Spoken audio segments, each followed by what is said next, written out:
When Julian's 99th mistress came knocking, I was reclined in a VIP manicure chair, my fingers soaking in warm water, for a full 8 hours. She click-clacked over in stilettos, planted herself in front of me, and slapped down a sonogram printout, voice quivering yet deliberately shrill. "So you're Julian's wife. I'm pregnant. Be smart and file the divorce papers." I didn't even lift my lashes, only flicked a glance at the sheet. Wrong measurements, wrong dates. The hospital seal was clearly photoshopped. Leisurely, I pulled a folder from my bag and dropped it at her feet. Covert surveillance. Chat logs. Venmo ledger. Nothing missed. The woman's face drained. Her fingers shook as she shredded the printout in front of everyone. "Sorry, I'll leave Julian right now." Finally satisfied, I admired my freshly lacquered nails, scarlet tips like fresh blood. 1 minute later I spoke. "Take it off. Tonight there was a real, hard battle ahead, and I hate anything that gets in the way. Since marrying Julian, I've either been burying mistresses or been on my way to bury the next. Socialites joke I'm the textbook wronged wife. What they don't know, every time I unearth a lover, Julian owes me one unconditional favor. This round, I picked just one, a child. Before we go on, subscribe to the channel and comment where you're listening from. What do you want this time?" The moment I stepped inside, Julian's lazy drawl greeted me. I followed the sound. He lounged on the sofa, arms spread, waiting for my answer. I slipped off my heels, walked over, and said plainly, "A child. I want a baby, yours and mine." His narrow fox eyes narrowed further, studying me with rare seriousness. He patted his thigh with his right hand. I settled onto his lap. He clamped my waist and yanked. I tumbled against his chest, staring at that ridiculously perfect face. I kissed him first, when desire peaked. He thrust hard while sneering.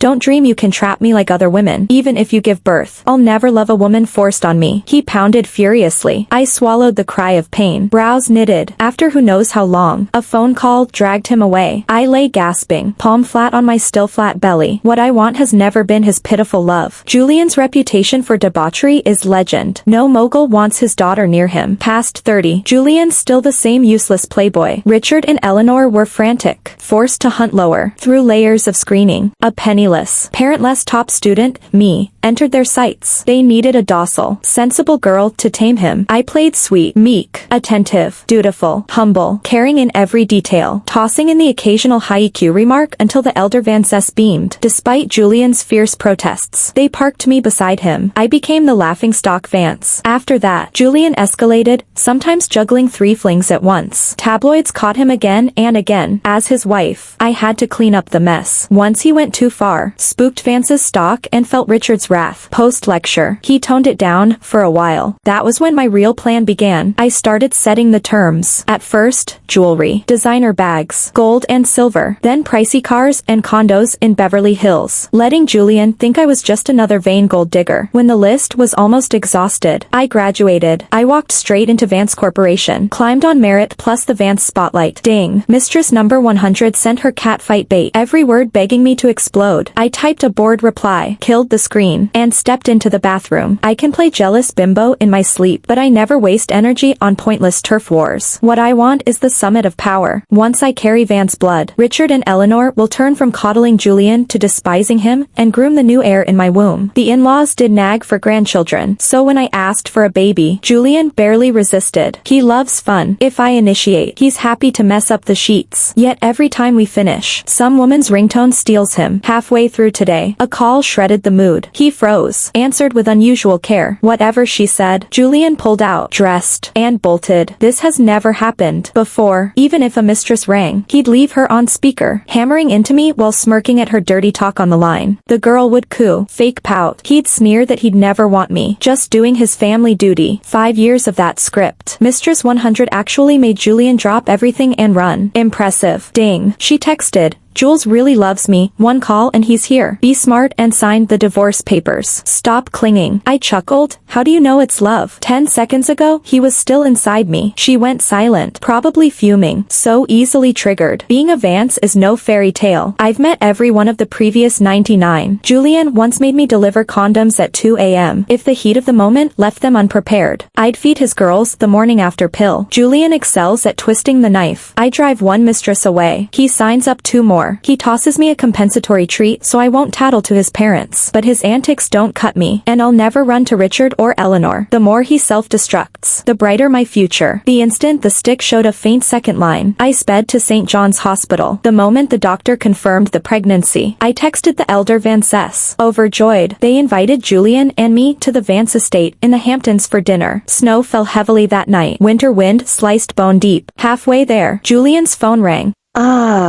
Jules, help me. The call cut. He slammed the brakes, shouting for me to get out. I tilted my head, studying his carved profile. For the first time, I saw genuine panic, something the prior 99 never provoked. He's serious. He's hooked on this Sophie. When I didn't move, he lifted his leg. A long kick flung the passenger door open and sent me tumbling into the snow. Get yourself there, he barked, then floored it towards Sophie's apartment in Brooklyn. I'd done my homework. Small-town girl from Ohio. Toxic dead at home. Parents who favor her younger brother. Tending bar in Manhattan when Julian's one-night stand changed her life. In front of Julian she looked harmless, doll face. Eyes always wet. She was forever pitiful and innocent. The rims of her eyes always carried a faint, lingering red. In private she cursed me non-stop. The mansion wasn't far. I'd planned to walk. After all, in 5 years of marriage, this was the first time I'd been kicked out of the car. I stopped after 2 steps. I was pregnant. For the baby inside me I couldn't take risks. So I called my in-laws and rehearsed an excuse for Julian. An urgent business trip to Chicago had pulled him away. I couldn't find a rideshare. They didn't believe a word. They knew exactly what their son was like. Within 10 minutes a driver from the estate picked me up. Once inside the Vance Hamptons estate, Dr. Harris examined me, and the pregnancy was confirmed. The smiles on my in-laws' faces turned genuine. 5 years of marriage, finally a grandchild. Luna, you know what Jules is like. Don't be mad at him. You're carrying our Vance blood. Once the child is born he'll naturally settle down. Julian's heart would never return, but I didn't care. I nodded meekly. They fussed lovingly and told me to stay at the estate. A personal nutritionist from Manhattan would handle my meals. A top-tier nanny with credentials from Boston would take care of every need. As for Julian, because of my pregnancy Sophie was miserable. She threw tantrums for days. In the past, when mistresses threw fits, Julian ditched them overnight. This time he abandoned work and flew Sophie to the Caribbean, bent on spoiling her. Surveillance photos showed them strolling romantic Catalina Island sunsets, dancing and kissing on a yacht off the coast of Florida. Apparently, Sophie's parents tracked them down. Julian used his pull to transfer Sophie's household registration out of the Lane family in Ohio. He wired $200 million to sever Sophie from her parents. It read like every billionaire sweet romance I'd devoured back then. The tycoon who fixes everything for his girl and defies his aristocratic parents for a happily ever after. But life isn't a novel. Money can't sever blood. It only feeds greed. I didn't sit idle. While balancing the company books Julian had left in shambles, I kept climbing the corporate ladder. My ambition was scrawled across my face. Impossible to miss. Time and again, I used my private savings to buy compromising photos from paparazzi in Los Angeles and hid them away. My in-laws had me under surveillance too. Seeing me sneak around, they thought I was cheating and burst in, only to find the dog-eared pictures. Their eyes softened.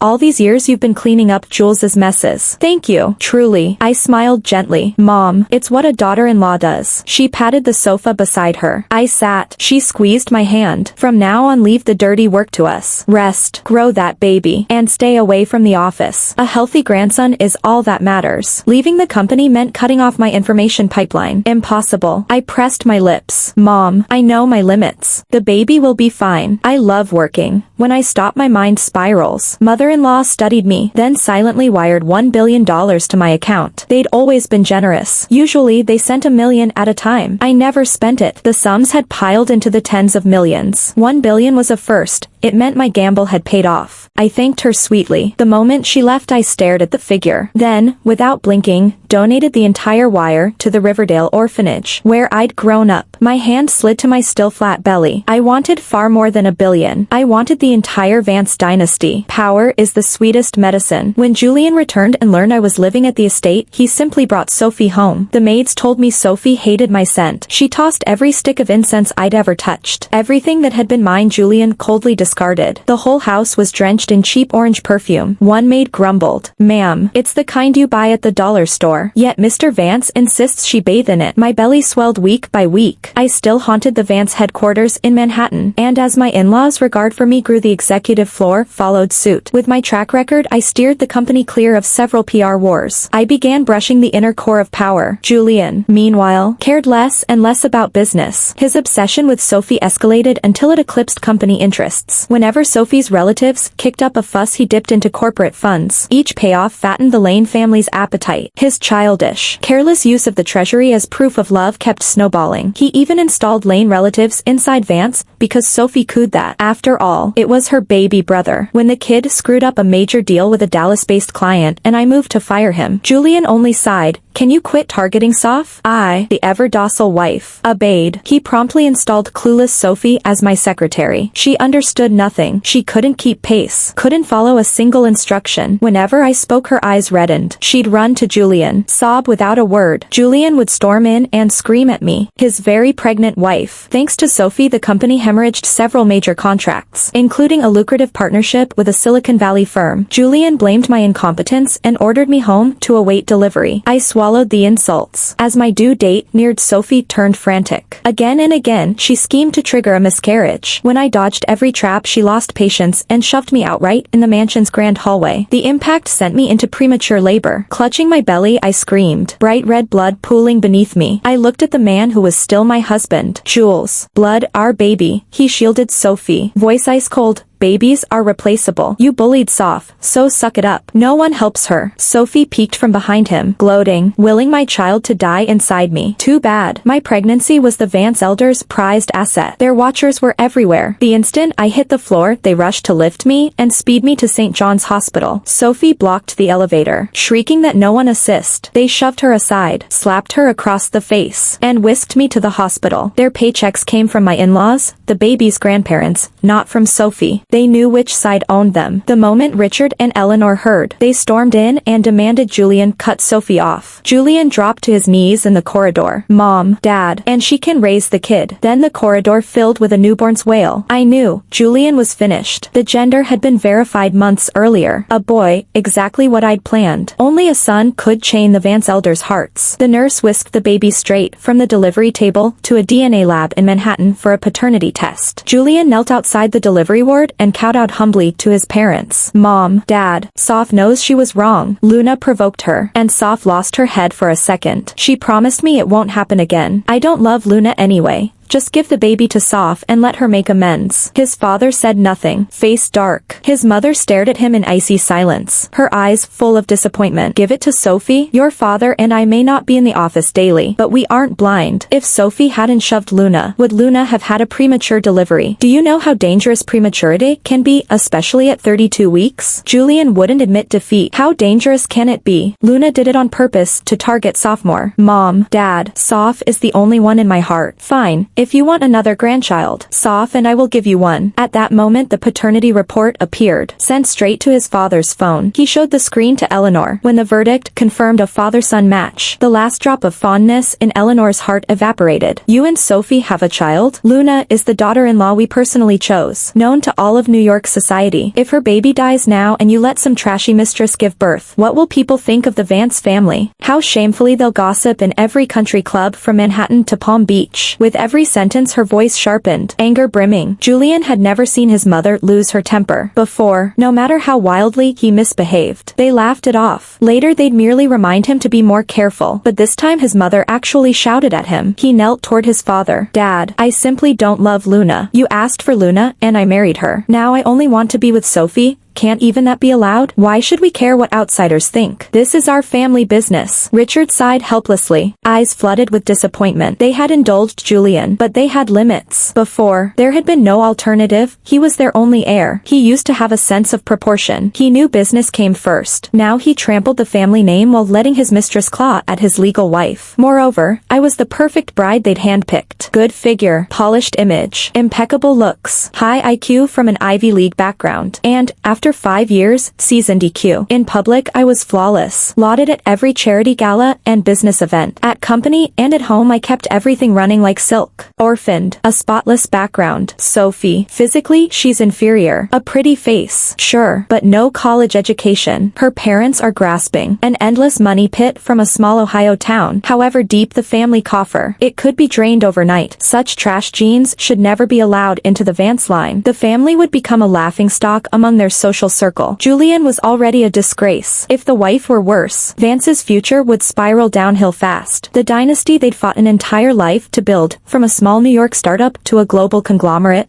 must never be allowed to fall. When Julian heard all this, he went berserk. He sprang up, shielding Sophie behind him. I'm sick of your elitist garbage. Everything about Soph is wonderful, just in ways you refuse to see. That doesn't make her trash. She can't choose her birth. But you blame her for it? I have the money. Why can't I give her a lift? With resources, Soph will outshine Luna in every New York ballroom. I thought you were enlightened. Turns out you're as backward as anyone. Furious, he strode out, red-eyed Sophie by the hand, swearing they would never set foot in the Hamptons mansion again if his parents refused. Eleanor's expression was unreadable. Richard, let's go see our grandson. As for that son of ours, he's chosen his road. Let him. Julian sprinted down the drive and glanced back repeatedly. In the past, his parents would have hurried after him, cooing that he shouldn't throw a tantrum and promising him perks so he could bargain. But today the mansion doors stayed shut. Sophie's jaw tightened. She released his fingers. Jules, maybe you should go back. Aunt Eleanor and Uncle Richard are thinking of you. I get that. My family background stinks. I can't drag you down from your New York elite life. His gaze didn't waver. Drag me down. You're 10 times, 100 times better than Luna. Now that I've chosen you, it's for life. I'm their son. They won't really disown me. Trust me. The day Luna is discharged, I'll file the divorce papers with the Manhattan court. They wheeled me back to my room, and I studied the milk-drunk bundle asleep in my arms. My heart melted into mush. Julian's genes really were excellent. Mixed with mine, they produced a beauty even in the bassinet. Unable to resist, I gently pinched his little cheek, feeling the touch. He nuzzled my fingertip. Adorable. The door opened and my in-laws stepped in. I sat up, giving a wan smile. Mom, Dad, look how cute he is. Give your grandson a name, please. Hearing that, gazing at the tiny baby, their eyes softened like spring water in Central Park. To tighten their bond with the child, you have to draw them in. Naming him was the first critical step. Every time they spoke the name, intimacy deepened. After whispering together, they chose Christian. I nodded. Beautiful name. Smiling, I told the baby, Chris, your grandparents named you. Chris cooperated perfectly. He opened his eyes and beamed toothlessly at them, melting the couple so completely they visited daily, even flying back from their Miami vacation early. On discharge day, Eleanor clasped the matriarchal bangle around my wrist. This came from Julian's grandmother, passed down through 3 generations of Vance women. Now it passes to you. Thank you for all you've endured for our family. Back at the Hamptons mansion, they doted on Chris at every opportunity. I let them. He was theirs. They knew how to raise an heir to a corporate empire. I focused on postpartum confinement, overseen by a specialist from Beverly Hills. The 8th day of my confinement, a divorce petition arrived via courier from Julian's Manhattan lawyer. Eyes red with feigned anger, I sat stunned on the sofa. Richard and Eleanor heard, snatched up Chris, and rushed over, because they'd shared every moment of his care, feeding, bathing, bedtime stories. Chris clung to them wherever they went. He insisted on going, though I convalesced in the family estate. I lodged in a separate wing. Eleanor asked, "What's wrong? You're not allowed to cry during confinement. It's bad for your health." She sounded worried. I handed her the petition. She was livid. Long minutes passed before she could speak. Feeling the mood, Chris strained to smile and pat her cheek to cajole her. Eleanor sighed deeply. She told me to ignore everything and concentrate on recuperating, that they would handle Julian and his lawyer. I nodded bravely. Richard and Eleanor each wired $1 billion to my account, and granted me a 10% equity stake in Vance Corporation, valued at billions on the New York Stock Exchange. Still, I couldn't truly rest. I logged on remotely via the company's secure server, monitoring every corporate maneuver from my laptop. The day my confinement ended, I slashed ruthlessly through the empire's parasites. All those relatives Sophie had schemed to squeeze into Vance, her kid brother in the IT department, her cousins in marketing and finance. Every last one of them. I cleared them out, period. Julian came storming into my Manhattan office a week later, demanding to know if I was targeting Soph on purpose. I kept my head down over my spreadsheets and ignored him. He grabbed my wrist, yanked me up, and flung me onto the couch. "Luna, I'm talking to you." "What? Now that you've knocked me up you think I'll roll over?" "Newsflash, I'm Mom and Dad's real son. Don't imagine pushing out a kid makes you bulletproof. I will file that divorce petition, and you'll get nothing." I laughed. His brows slammed together. "What's so funny?" "I no longer feared a loser. laughter. I'm laughing at how stupid you are. You keep stomping on your parents' red line for one woman. This empire, Mom and Dad built it brick by bloody brick from a tiny office in Queens to a global powerhouse. Who said you get to trash it? Fury flashed across his face. He slapped me. A nobody like you doesn't lecture the Vance family. I met his nearly cracking mask with a calm stare. While your sweetheart Soft's relatives were here, they torpedoed deal after deal, losing us the Dallas client, the Silicon Valley partnership, millions in revenue. They swaggered around throwing your name like confetti, treating employees like servants, and whipping the staff into a mutiny. Your parents bit their tongues for your sake, even when the board threatened to oust you. I won't let locusts devour what's ours. What will one day be Chris's? He snarled. Spare me the White Knight act. Vance is a titan, those pinpricks don't even register. I rubbed the stinging welt on my cheek. A termite left alone gnaws straight to the heart of the oak. You of all people should know that.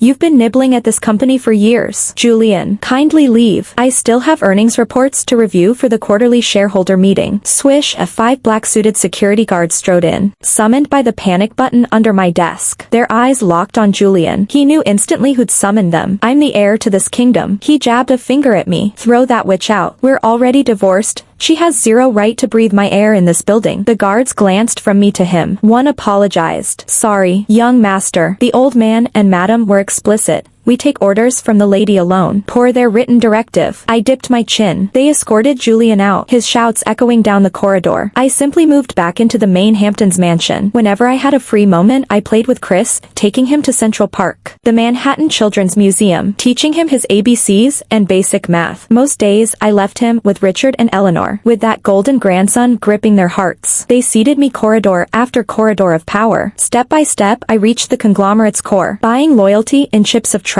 promotions for hard workers, bonuses for top performers, weeding out incompetence wherever it festered. As for Julian, his parents froze his credit cards and cut off his allowance after he drained $50 million from a company slush fund to buy Sophie a penthouse in Manhattan. He wasn't entirely useless. He landed a job at a mid-sized marketing firm on his own, but a $150,000 salary could never restore the altitude he'd fallen from. Sliding from caviar and private jets to canned tuna and subway rides is easier than clawing the other way. Soft, having tasted Dom Perignon and designer gowns, couldn't swallow tap water and discount store clothes anymore. Soon they were bickering over grocery receipts and late rent payments. And once I expelled her relatives, their parting curses flayed her pride, calling her a gold digger who'd failed to secure the Vance fortune. The cuts festered. She started bristling at the sight of Julian, blaming him for her lost luxury. Still, she refused to walk. She was still betting that the Vance elders would come around, that Christian's biological tie would welcome her home. After the day the divorce petition vanished into a shredder at Richard's order, the elder Vances never mentioned it again. Julian didn't call me either. After all, blood is blood. They feared that if the divorce went through and he later regretted it, I'd leave him to rot with his debts. Chris learned to toddle, then sprint,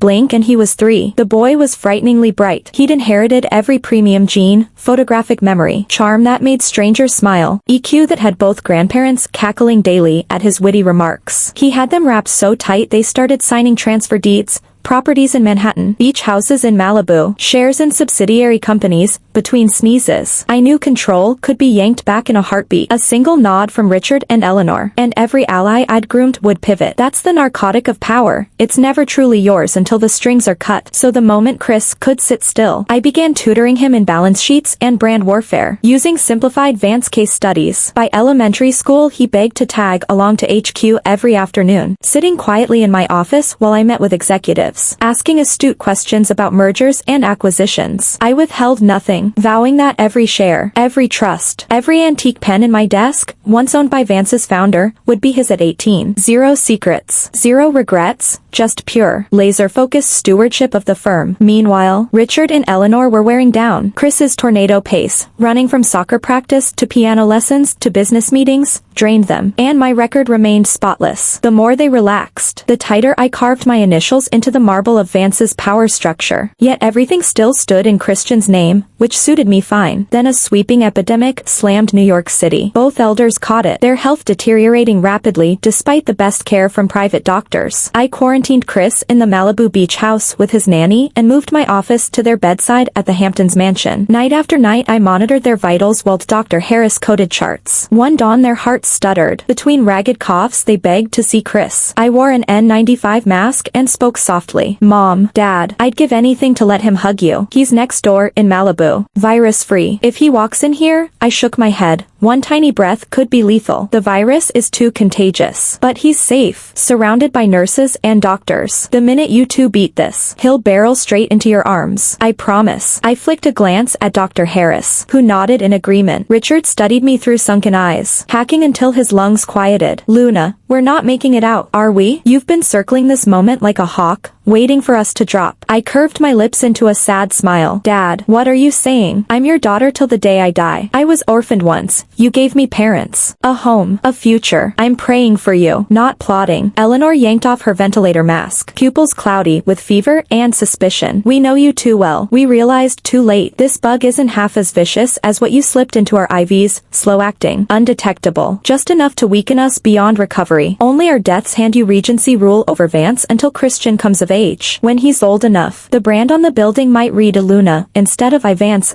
I placed my hand over theirs, cold from the four fluids. Mom, Dad, breathe easy. The conglomerate stays Vance. It all flows to Chris. That's non-negotiable. I have no desire to change the name. His legacy deserves to stand. Eleanor's fingers clawed my wrist, weak but desperate. Then bring Julian home. You're still married. Help him. He's our flesh. Your husband. He's lost without us. My smile widened, cold and sharp. That screw-up back in the boardroom would torch everything we've saved, everything Chris is entitled to. He can't even balance a checkbook, let alone run a global company. Besides, I begged you two to rein him in years ago, when he was blowing company funds on mistresses, when he was ruining Vance's reputation. You refused. You coddled him, made excuses for him. Eleanor stared holes through me. It was you, every domino, every trap, the mistresses, the fights, the debt. You orchestrated it all to break us down. Why? If you wanted authority, we could have granted it. You were already running the company in all but name. If you wanted money, we've oceans of it. You're already worth billions on paper. Why the knives in the dark? She lurched up, oxygen gurgling in her throat, nails biting into my skin. I looked down at her with frosted amusement. Because I don't want your charity. I don't want power that can be taken away when you tire of me, or when Julian sobers up. I want absolute, unassailable power, the kind you can't revoke on a whim, the kind that comes from being irreplaceable. I shook off her hand. A few crumbs of equity, a mansion wing, a monthly allowance, and you think you can buy me? Pathetic. When Julian treated me like dirt, paraded his mistresses in front of me, made me deliver condoms at 2 a.m., you never lifted a finger. You never even scolded him. You're Julian's parents. I get it. I never demanded you love me, or even like me, but the rights I've earned, the power I've fought for, I will never loosen my grip. If you need someone to blame, blame Julian for handing me the ladder. Every mistress gave me a favor. Every mistake gave me leverage. Blame yourselves for picking me, an ambitious, dirty fighting stray with nothing to lose, who you thought you could control. Eleanor broke into ragged coughs, eyes blazing with hatred and regret.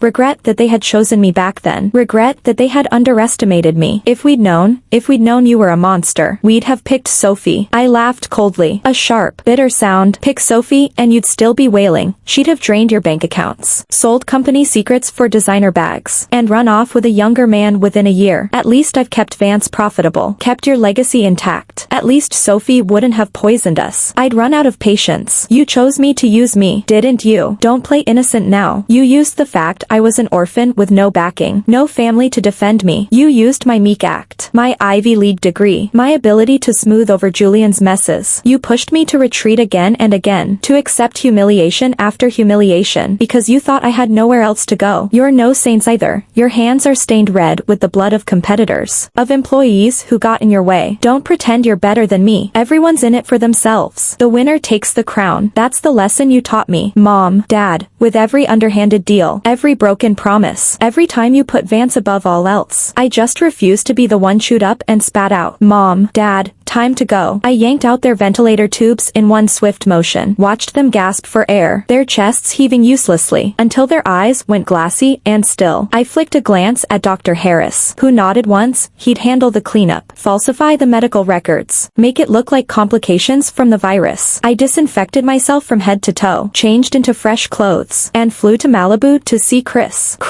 Grandma and Grandpa didn't make it. I said, my voice breaking, eyes red with real tears. I wasn't sad for them, but for the child who would grow up without grandparents. I pulled him into my arms. Chris was still small, only 3. He gazed up at me in confusion and worry, his little hands patting my back to comfort me. He asked where Grandpa and Grandma had gone, why they hadn't gotten better. I told him straight, in words he could understand. They went up to the sky and turned into stars. Now they're watching over you every night, bright as he was. He understood. He nodded solemnly, then buried his face in my neck and cried. At the funeral in a private Manhattan cemetery, the little guy cried a river and refused to leave the grave, clinging to the headstone and calling for Grandma and Grandpa. I played the perfect grieving daughter-in-law, composed, tearful, handling all the arrangements, comforting distant relatives. The extended Vance family, sensing blood in the water, rushed over to sniff out a slice of the inheritance, properties, shares, cash. I had every scrap of their dirty laundry, embezzlement, affairs, illegal deals delivered to their homes, along with a warning, back off, or it goes to the New York Post. Silence fell real fast. I'd buried 99 of Julian's mistresses for him. Digging up filth was child's play, with levers like those in my fist. No one dared bark. Julian somehow heard his parents were gone. Someone from the extended family tipped him off. He stumbled into the funeral home reeking of cheap whiskey, unshaven, wearing a wrinkled suit, demanding to know how I'd let them die. You were with them. You were supposed to take care of them. Both dead. What was Julian anyway? A useless, drunken ghost of his former self. I had security drag him out, kicking and screaming. Before he could make a scene in front of the New York elite, Julian filed for divorce again, this time in a Manhattan court, claiming Vance Corporation was rightfully his and I could leave with nothing but child support. Sophie egged him on, convinced that with the elders dead, there was no one to protect me. She even hired a high-profile divorce lawyer and appealed to the court for a share of the marital assets. The night before the hearing she rang to gloat, her voice shrill with triumph. Luna, you're finished. The old shields are dead. No one's got your back now. Jules only has me. Once you're divorced, I'll be Mrs. Vance. And you'll be nothing but a single mom scraping by on child support. I'll be swimming in champagne at the Met Gala while you beg for scraps at PTA meetings. I laughed, sipping a glass of vintage wine in my Manhattan penthouse. Only idiots need someone else's back. I'm perfectly capable of being my own shield. It's just Vance Corporation. Right. Fine. Let him have it. I'd promised Eleanor and Richard the company wouldn't change its name, and I intended to keep that promise, but only the name. After the court hearing, I walked away with nothing on paper, no shares, no properties, no cash, just full custody of Christian and a monthly child support check from Julian. Julian celebrated like he'd won the lottery, not realizing I'd signed away every asset to a trust fund in Christian's name months earlier.